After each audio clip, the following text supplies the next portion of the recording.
बिस्मिल्लाहिर्रहमानिर्रहीम अल्लाहुम्मा सल्ली अला मोहम्मद व आले मोहम्मद। अस्सलाम वालेकुम या अली अलैहिस्सलाम मदद। मुस्लिम बिन अकील हज़रत इमाम हुसैन अलैहिस्सलाम के चचाजाद भाई और उन असहाब इमाम हुसैन अलैहिस्सलाम में थे जिनकी शहादत का सानिया आशूरा मुहर्रम से तकरीबन एक माह पहले कूफा में हुआ। हज़रत मुस्लिम बिन अकील हज़रत इमाम हुसैन की इराक़ की तरफ सफ़र पर जाने से पहले कूफियों के मुसलसल इमाम को लिखे जाने वाले खतूत के जवाब में कूफा के हालात का जायज़ा लेने के लिए हज़रत इमाम हुसैन की जानिब से उनके सफ़ीर बनकर कूफा गए। एक रिवायत के मुताबिक उन्होंने अपनी शहादत से 27 रोज़ पहले इमाम को एक ख़त में लिखा कि जिस तरह कूफियों ने अपने खतूत में आपकी मदद और नुसरत का वादा किया है, क्या इसी तरह वो तैयार भी है या नहीं। यजीद बिन माविया की जानिब से उबैदुल्लाह बिन ज़ियाद के गवर्नर बनाए जाने के बाद हुकूमत वक्त के खौफ से उन्होंने हज़रत मुस्लिम बिन अकील की मदद से हाथ खींच लिया, जिसके नतीजे में 600 हिजरी ज़िलहज में आपकी शहादत वाक़या हुई। हज़रत मुस्लिम बिन अकील ने कूफा जाने के आदि रास्ते को इंतखाब नहीं किया। उसे पता चलता है कि उन्होंने अपने कूफा जाने वाले सफ़र को मख्फी रखा। आपने रास्ते के रहनुमा 2 अफराद को अपने हमरा लिया, लेकिन रास्ता गुम हो जाने की वजह से शदीद प्यास का शिकार हो गए और वो दोनों रहनुमा शिद्दत प्यास से शहीद हो गए। लेकिन हज़रत मुस्लिम अपनी जान बचाकर एक आबादी में पहुंचने में कामयाब हो गए। आपने वहां हज़रत इमाम हुसैन अलैहिस्सलाम को ख़त के ज़रिए पेश आने वाले हालात से बाखबर किया और हज़रत मुस्लिम जब कूफा पहुँचे तो वहाँ मुख्तार बिन अबी उबैदा के नाम से घर में साकिन हुए। शिया ने अली, शिया ने इमाम हुसैन अलैहिस्सलाम इस घर में आपको मिलने आते और मुस्लिम ने हज़रत इमाम हुसैन का ख़त उन्हें पढ़कर सुनाया करते। अलबत्ता इब्न असाकिर कहता है कि 12,000 अफराद ने मुस्लिम के हाथ पर हज़रत इमाम हुसैन की बैयत की। बाज़ ने बैयत करने वालों की तादाद 18,000 लिखी है, 12 के 30,000 भी जिक्र हुआ है। उबैदुल्लाह के कूफे आने पर मुस्लिम बिन अकील मुख्तार के घर से निकलकर हानी बिन उरवा के घर मुंतकिल हुए, जो कि कूफा के एक बुजुर्ग शख्सियत माने जाते थे। उबैदुल्लाह के ज़रिए मुस्लिम की रिहाइशगाह का पता लगा लिया, लिहाजा उसने हानी को अपने कसर में तलब किया और तकाज़ा किया कि वो मुस्लिम उसके हवाले कर दे, लेकिन हानी बिन उरवा ने ऐसा करने से इनकार किया। ये खबर जब मुस्लिम को पहुंची तो मुस्लिम बिन अकील 4,000 अफराद के साथ कसरक का घेराव किया। उबैदुल्लाह ने अपने साथ हाज़रीन से तकाज़ा किया कि वो डरा धमका कर मुस्लिम और उसके साथियों को मुंतशिर करें। शिमर को उबैदुल्लाह की तरफ से ये जिम्मेदारी सौंपी गई। उसने मुस्लिम को एक फितनागर कहा और कूफियों को शाम की तरफ से लश्कर के आने की खबर के ज़रिए डराया। ये हीला कारगर साबित हुआ। लोग मुस्लिम को छोड़कर जाने लगे। जब शाम हुई तो मुस्लिम अकेले रह गए, यहाँ तक कि कोई घर सर छुपाने के लिए भी न था। तुआ नाम की एक खातून के घर के साथ आप खड़े थे। उस खातून से आपने पानी का तकाजा किया। उस खातून ने आपको पहचानने के बाद अपने घर रात रहने की पेशकश की। आपने उसे कबूल किया, लेकिन तुआ के बेटे अपने घर में मुस्लिम की मौजूदगी की खबर सुबह को अब्दुर्रहमान बिन मोहम्मद बिन अशस को दी। इब्न ज़ियाद ने 70 अफराद पर मुश्तमिल एक गिरोह को मोहम्मद बिन अशद के सरबराही में मुस्लिम की गिरफ्तारी के लिए भेजा।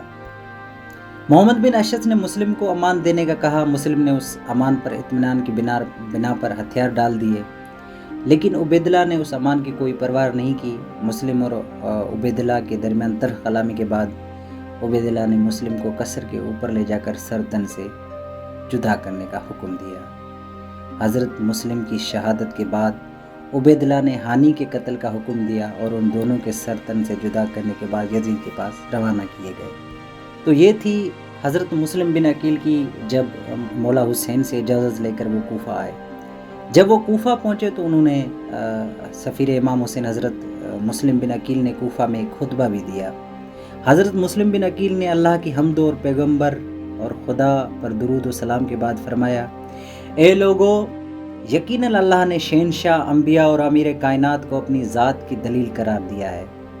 आप जानते हैं कि हर दावा की दलील होती है और दावा उस वक़्त तक साबित नहीं होता जब तक दलील ना हो, और जिस दावे की कोई मुहक्कम दलील ना हो वो बातिल होता है। बिल्कुल इसी तरह उन ज़वात मुक़द्दसा के ज़रिए ही से अल्लाह की ज़ात की मारफत हुई है।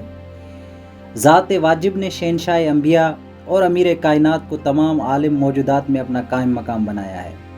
ए अहले कूफा, اللہ نے ان دونوں کے انوار میں سے سید الانبیاء کے نور کو اپنی ذات کے لیے بلا تشبیہ روح قرار دیا ہے۔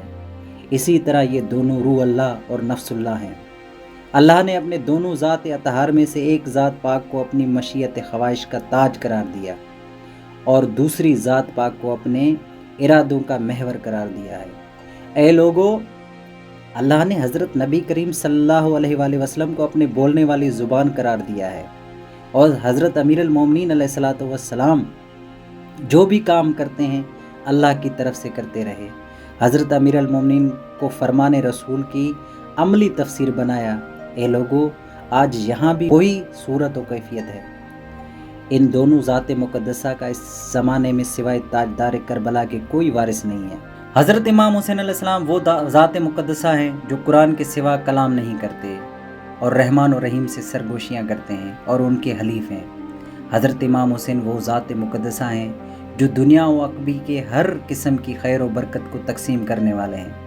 ان کی اطاعت تمام جن و انس، چرند و پرند اور ذی روح پر اسی طرح واجب ہے جس طرح اللہ کی اطاعت واجب ہے۔ اے اہل کوفہ، اگر آپ عقل و شعور رکھتے ہیں تو عقل و شعور سے کام لیں۔ اے اہل کوفہ، اس فرزند رسول کو چھوڑنا چاہتے ہو جو نماز کے لیے روشن چراغ ہیں، جو محراب و عبادت کا نور ہیں، اور جو ام الکتاب کی تفسیر ہیں؟ ان کی ذات مقدس کی بجائے اس شخص کی پیروی کر رہی ہے جو روز روشن میں شراب پیتا ہے اور جس میں ظاہری اور باطنی خباثتیں موجود ہیں۔ اے اہل کوفہ، کیا تم ایسے کریم امام کی بجائے یزید ملعون کو منتخب کر رہے ہو جو کتوں سے دل بہلاتا ہے؟ کیا تم آب حیات کے جاری و ساری چشمے کے بدلے جہنم کی غلاظت کو پسند کر رہے ہو؟ اے اہل کوفہ، مجھے شہنشاہ کائنات امام علیہ السلام نے تمہارے پاس اپنا سفیر بنا کر بھیجا ہے، اور امام حسین علیہ السلام کی بیعت دراصل اللہ کی بیعت ہے۔ اے اہل کوفہ، اگر تم امام حسین کے نقش قدم سے اٹھنے والے دھول کے پیچھے پیچھے آ جاؤ تو جنت تمہاری قدم بوسی کرے گی۔ تو یہ تھا خطبہ سفیر امام حسین علیہ السلام کا جو انہوں نے کوفہ میں دیا۔ امید کرتا ہوں یہ مختصر سی ویڈیو آپ لوگوں کو بہت پسند آئی ہوگی۔ مختصر سی تاریخ میں نے آپ لوگوں کے سامنے حضرت مسلم بن عقیل کی رکھی۔ یہ سفر نامہ آپ لوگوں کو بہت پسند آیا ہوگا۔ آپ لوگ مسجد کوفہ میں مولا علی علیہ السلام کو جہاں ضربت لگی اس مقام کی بھی زیارت کریں گے، اور ذریعہ مبارک باب الحوائج حضرت مسلم بن عقیل کی بھی زیارت کریں گے۔ آپ لوگ یہ ویڈیو دیکھیں۔ مجھے اجازت دیجیے، اپنی دعاؤں میں ضرور یاد رکھیے گا۔ نیکسٹ ویڈیو میں ملیں گے، تب تک کے لیے اجازت، اپنا بہت سارا خیال رکھیے گا۔ اللہ حافظ۔ اللہم صلی علی محمد و آل محمد وعجل فرجہم۔